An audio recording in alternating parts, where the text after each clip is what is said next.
Welcome to the Spectre Sisters, your portal into the unexplainable, the unknown, and the undeniably strange. On this episode of Coffee and Case Files, we cover the mysterious disappearance of the Godard family. On August 30th, 1994, the 44-year-old French doctor and acupuncturist Yves Godard treated his patient for the last reported time in Lower Normandy, France, then took his children fishing. On the 1st of September, he departed from Pontoon E at the port of St. Malo on the sailboat Nick. Godard set sail with his two children, Camille and Marius, while his wife Marie reportedly did not join them. Godard told the owner of the Nick he planned on cruising as far as Perros-Guirec, then returning on the 5th of September. He was reported buying product designed for floor cleaning, then left them in his Volkswagen camper van at the port before setting sail. The next reported sighting was on the 2nd of September when French customs officers halted the Nick for a routine inspection. One of the officers noted that there seemed to be a sleeping child inside of the boat, then let the family proceed on the voyage. The officer seemed suspicious of Godard's behavior, so they got into contact with the owner of the boat to ask further questions about Godard. Between the 2nd and 5th of September, Godard and his family stopped at a waffle vendor. The very next day, a pair of people walking spotted the Nick and made note of the boat seeming apparently abandoned. On the 5th of September, the Nick's small inflatable dinghy was found by a fishing boat. The 5th was also supposed to be the day that the boat returned to St. Malo. The dinghy appeared to have been abandoned 30 nautical miles from the last sighting. Inside the dinghy, they recovered a jacket and checkbook in Godard's name. This prompted a full-on investigation. Investigators checked his Volkswagen camper van and found significant traces of blood and morphine present. On the 8th of September, investigators searched the family home where they found significant traces of blood in the bathroom, living room, and parents' bedroom. Godard was considered the prime suspect at this time. On the 16th of September, the blood found in the van matched that of Marie-France Godard, who no one had seen since the 31st of August. September 16th, 11 days after the dinghy was discovered, a group of sailors came upon a life jacket belonging to the Nick.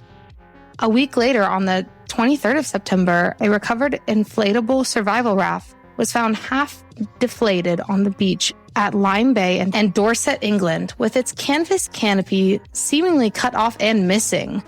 This vessel was later confirmed to belong to the Nick as well. It was theorized that the movement of these items was impossible just based on the ocean's current alone.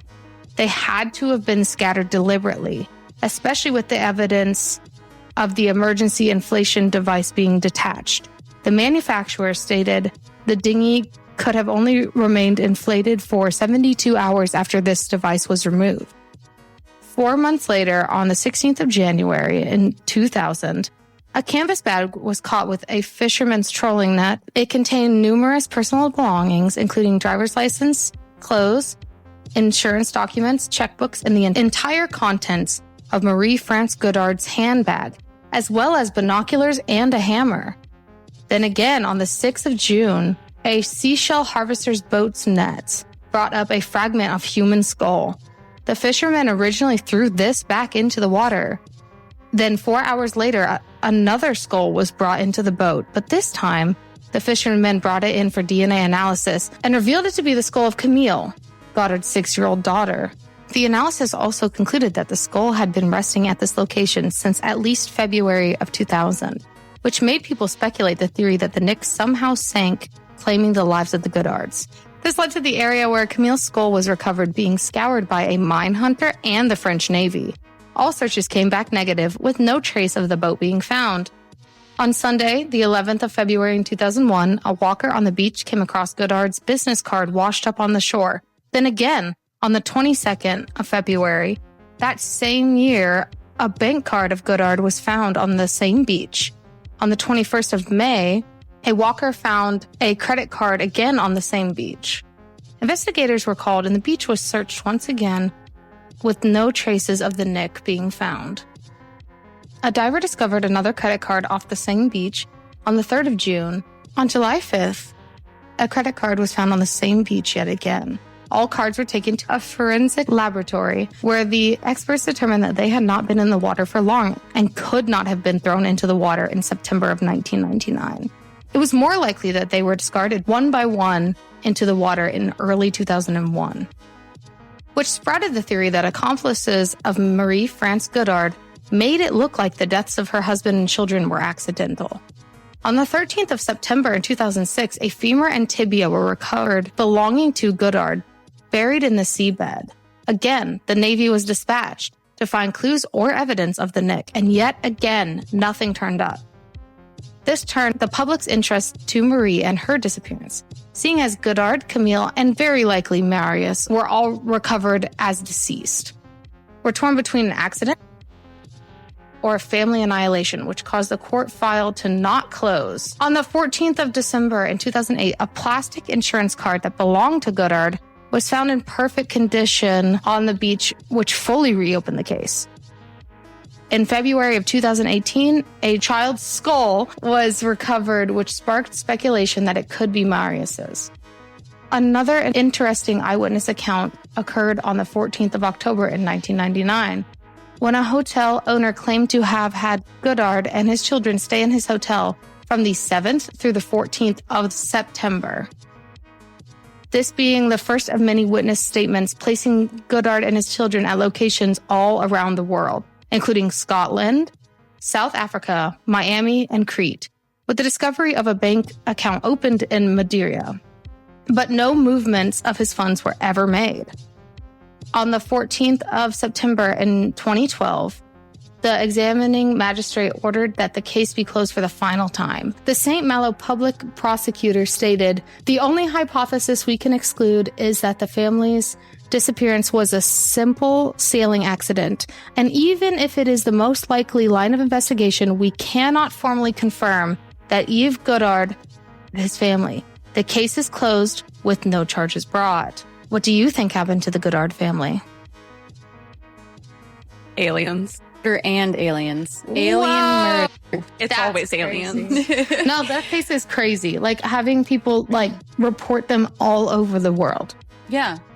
Reporting them all over the world. Also, all of those cards being found as if somebody was just continuously tossing them in the water one by one. Yeah. Like maybe somebody trying to cover it up. Yeah, but it's so weird because I was talking to Harry about this and how it's so odd that no funds were ever moved. Nothing. Not That a is penny. really weird. For years. And it was like his Yeah, actual so it wasn't credit like cards a and monetary stuff. thing. No, I guess there was a book that came out that someone was like, it had to be the Mafia. And I was like, I feel like There would have been the movement French? of money. Do the French even have a mafia? the Mafia. They've got I don't know the- how to French. The croissant killers. Oh no, that's Croissant. Croissant killers. Oh no. Personally, I am beyond flabbergasted. Oh, okay. Oh, okay. And I have no leading theories myself. Oh, okay. Oh, see. Oh, Okay. wait, that's the outro. Sorry, I was just trying to like sample from it. No, I think that's funny. I'm leaving that in. I don't, everything about it is so weird, especially with Marie just being gone beforehand. But Yeah. all of her blood being found? Yeah, all of her blood being found in the van, which she bought cleaning supplies, but left them in the van. Weird. Oh, yeah, without cleaning. Yeah, really. Yeah, because he bought like the cloth and everything and cleaning supplies, and they noted that as Dude one just of the got last tired. purchases. I have said, no you know, idea. whatever. A lot of work. Yeah. But that's so weird too with like, and then I don't know. It's just so odd that like it's not, she was missing beforehand and then they found, I don't know. It's such a crazy story that doesn't like, there's no straight line of thought. I think. Yeah, not really. It's kind of wibbly wobbly, timey wimey Stuff. Yeah. And the poor kids. Oh, the sucks. poor kids. I know. Like 6 years old. 6 and 4. I 6 believe. and 4. Wow, yeah, That is that's- so young. Yeah, that's crazy. I think, though, that his wife, and then I took his could see kids that. sailing, and then did something to make that Yeah. boat sink to kill, so that way he could kill himself and his Oh, children. you think it was like type thing? Yeah, and maybe he just even though he killed his wife, maybe he just didn't have the guts to kill his young children. So he's like, I'm going to go crash this boat and take us all down. See, it's just crazy because they never found that boat though, ever again. And they've minesweeped it. They've swept the beach. They've swept everywhere for even they're called minesweep. Like wait, really? Okay. Yeah. And the Navy searched for it. Not a single piece of the actual Nick was ever found. Aliens. Yeah, I think aliens took it for parts. Right. They saw it, the wreck, and they're like, hey, no one's using this. Right. Yeah, I don't know. Bermuda Triangle? Man, it's always the Bermuda Triangle. The sulfuric gases. Sorry, isn't that That's like funny. a theory for the Bermuda Triangle? The blue triangle.